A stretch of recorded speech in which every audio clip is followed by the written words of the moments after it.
Hello and a very warm welcome. You're watching Mornings with Sports today. My name is Harshit Ahuja, and like we always do each morning, we're here to bring you all the latest stories from the world of sports.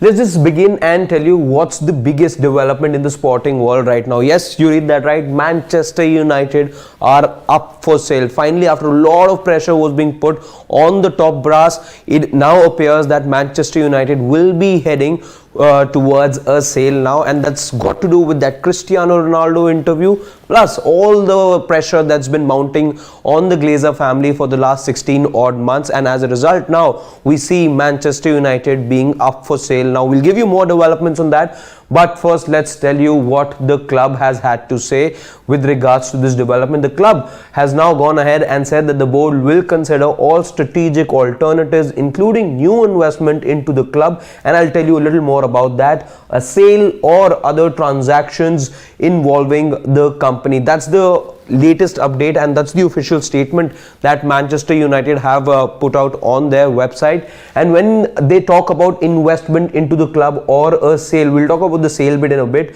Why they're talking about the investment bit is, yes, of course, it's got to do with what Cristiano Ronaldo highlighted in that explosive interview which he gave just about a couple of days back, wherein he's talked about the infrastructure being old. And we do know that Old Trafford is, of course, one of the biggest stadiums in club football in the UK at the moment, which has a capacity of just about 75,000 people, but it does need some does need a revamp, and that's been long due. Not just that, the Carrington training ground and it's said that there is a lot of investment that's required to be able to give the club and its players a new look altogether, as well as provide them with the latest and the state-of-the-art infrastructure and facilities as well. So keeping in mind all of that, plus the whole ownership model, that's something that hasn't sat well with the fans, with the section of fans. In fact, remember staging a protest ahead of that game against Liverpool,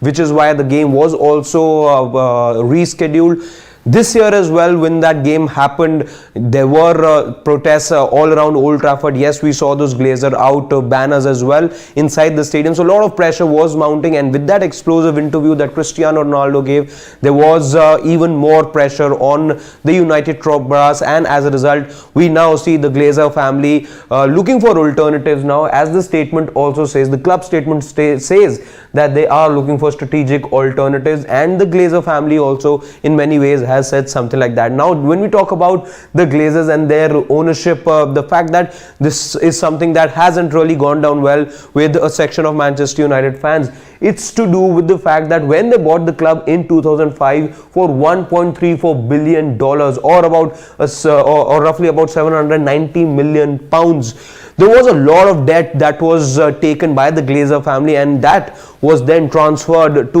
Old Trafford. And as a result, the sales, the revenues, in fact, certain reports also suggest that Manchester United continue to pay that huge debt that the Glazer family had taken to be able to acquire the club back in 2005. So that's something that's not gone down too well with the Manchester United fans, and they've been asking for a revamp as far as the ownership model goes. Also talking about the ownership model and Manchester United, remember in 2012 as well, about 12% of the stakes in the club were also sold by the Glazers family to various fans and stakeholders, but that is also a development that did create some sort of friction between the fans and the owners. Also, what we do know with regards to this sale at the moment is that the Rain Group is acting as the exclusive financial advisor to the Glazer family with regards to this sale. Remember, the Rain Group was also the group which had earlier in the month of May also facilitated and looked into the whole the move of Chelsea finding themselves a new owner, and it was the Rain Group that had facilitated that sale as well. So they're going to be in action again, and what we can tell you right now is that they are the official financial advisors to Manchester United and the Glazer family right now. They're going to be possibly looking into this huge sale, which is as rumors suggest could go upwards of $4 billion. Let's now tell you what else is making news, and we can tell you right now is that Old Trafford continues to be in the mix of things, because Cristiano Ronaldo is now, in fact, with immediate effect, no longer a Manchester United player.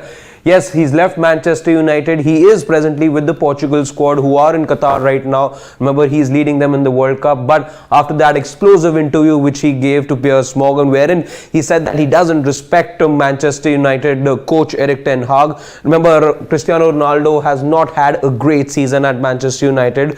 This is his second season upon his return to Old Trafford, which he made last year, but he's only scored 3 goals and he's not been a regular starter, something which didn't go down well with him, and as a result he gave this exclusive interview to Piers Morgan, wherein he said that he has no respect for Ten Hag because Ten Hag hasn't respected it enough. In fact, he also went on to highlight that there are certain discrepancies in the system which the fans must know. He also highlighted, as I just told you a while back, the fact that not much has changed around Old Trafford since 15 years when he was here back then under the Sir Alex Ferguson era, and much of it has changed with regards to other clubs in terms of nutrition, in terms of infrastructure, but Old Trafford continues to function the same way as it did all those years back as well. Something which was glaring in terms of when you look at Manchester United, they're still considered giants in the United Kingdom, they're still considered giants of the Premier League, but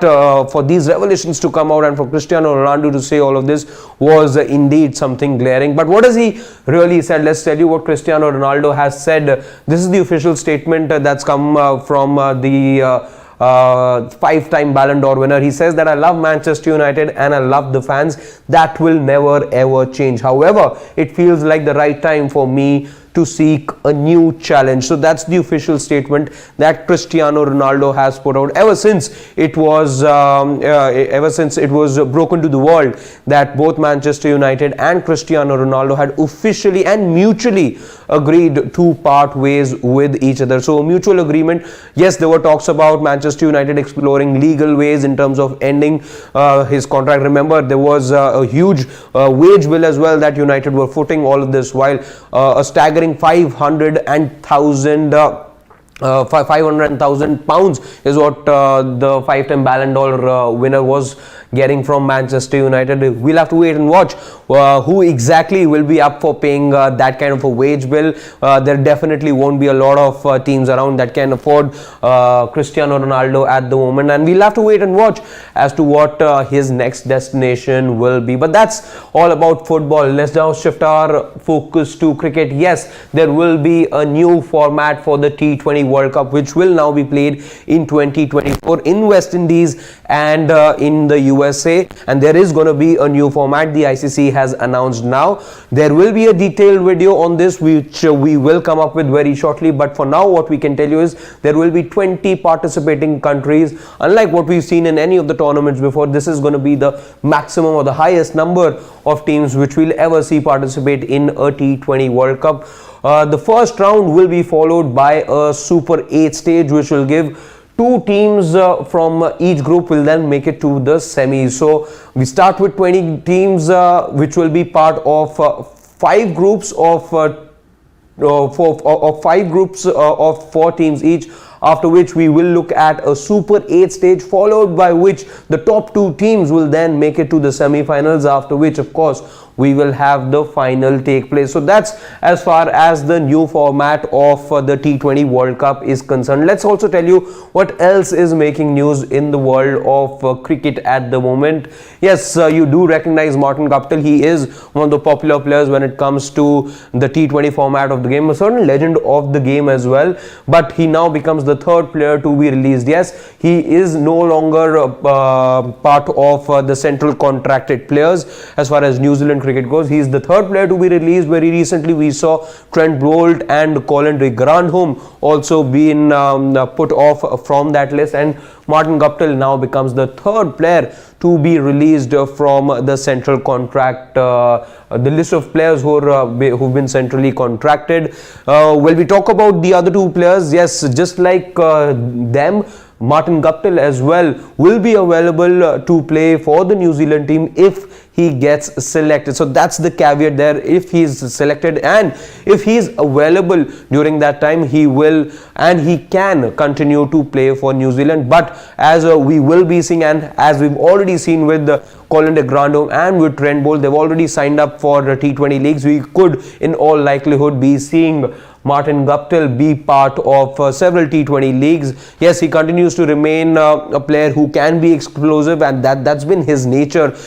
He was part of the New Zealand team which made it to the semi-finals of the T20 World Cup, which recently ended, but he was not given preference. It was in fact Finn Allen who was played in his position right up the top, and Martin Guptill could not get any playing time, which is why now we see this whole development in many ways take place. Well, that's all that we had for you right now in the morning news wrap. Stay tuned to Sports Ahead, and in case you haven't already, do like, share and subscribe to the Sports Today page. We're there on Facebook, YouTube, Instagram as well as Twitter. For now, that's all the time that we have. Thank you so much.